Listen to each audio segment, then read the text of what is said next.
What is good, everyone? Welcome to the channel. My name is Paul and I make videos about life in Japan, the society, life and culture of this country where I've lived for 17 years.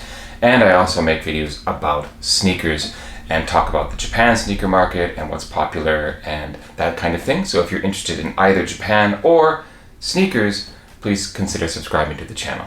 Okay, this is obviously a pair of Nike SB, and I finally decided to buy these, but I originally thought they were kind of a silly pair of shoes. Like the theme and the look of the shoes really made me think of something that if I was 8 years old, I might have begged my mother to buy.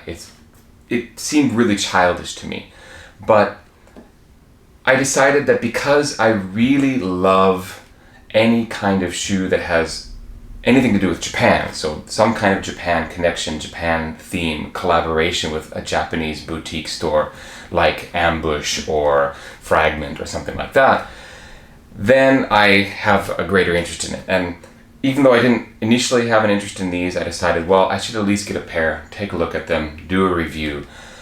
And the truth is, once I opened this box and checked them out, I decided I really had to make a video about it because I've changed my mind. Alright, so what do you think is in this box? I've already given you a bunch of clues. Obviously it's a Nike SB box. I've said that it has something to do with Japan and that it is kind of a colorway or a collaboration that might make small children be interested in this. So if you think you know what this shoe is, maybe take a guess down in the comments, pause the video and go down there and guess. Otherwise, let's actually get into the box and I will tell you my honest take on these shoes and why I've changed my mind about them. Okay, first, right off the bat, comes with all these funky accessories, seals, stickers, alternative swooshes. I haven't opened the bag up yet, but inside we have none other than the SB Dunk High in the Gundam Unicorn colorway. In photos, when I saw these, again, I just thought, this looks like a great shoe if I was 8 years old. But upon actually getting them in hand and seeing the quality overall, and it's not as loud and ridiculous a colorway actually in person. The exception to that is still this wild swoosh, the crazy swoosh on this side of the shoe. We have a more traditional one on the inside, but on the outside portion of the shoe you have this crazy swoosh, and it is Velcro or magic tape as they call it in Japan. You can pull this off and switch it out with a gold swoosh. So you have a yellow and you have a gold option. But upon feeling the leather and seeing the actual colorway in hand, I am much more convinced that this is actually a shoe that I wouldn't feel strange wearing. They're a little bit loud, a little bit not my usual style, I will admit, but they're not the crazy, like, 8-year-old loving shoe that I thought they were. And I think what did it for me is, despite the kind of mix and matching of the colors in the colorway itself. I mean, you have these multiple layers of, you've got the red stitching in the white leather, followed by this red leather.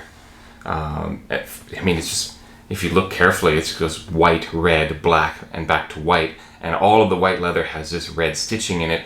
It actually kind of reminds me of a baseball, like the red stitching on a baseball. But just these layers gave the shoe the wild look that I saw in photos and kind of turned me off. But in hand, it just really comes out as a stunning detail rather than just something that's loud. I mean, in a photo, it just kind of looks like it's got all these extra stripes and extra colors, and it's just seems like it's too much. But in hand, it's when you actually can see the details and you can actually inspect and understand how the shoe has been put together, that is really what changed my mind about these.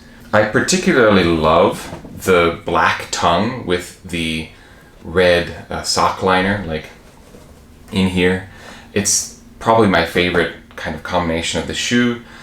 I think the points where I still am not really a fan is I'm not a really big fan of this funky swoosh. That still turns me off a little bit. And the back of the shoe, back here, this red kind of diagram, diamond design with the red stitching in the black, I don't really dig that so much, especially with this white heel tab smack dab in the middle of it. I don't know, something about the back of the shoes still doesn't do it for me. But the toe box, basically this side of the shoe where it has a more normal swoosh, I like the black bottom, like the black bottom underneath that white leather. And I really love the red stitching throughout the white leather and along the sole here, etc. I really like the hints of red and then these extra black lines up top here where the shoelaces, come to an end.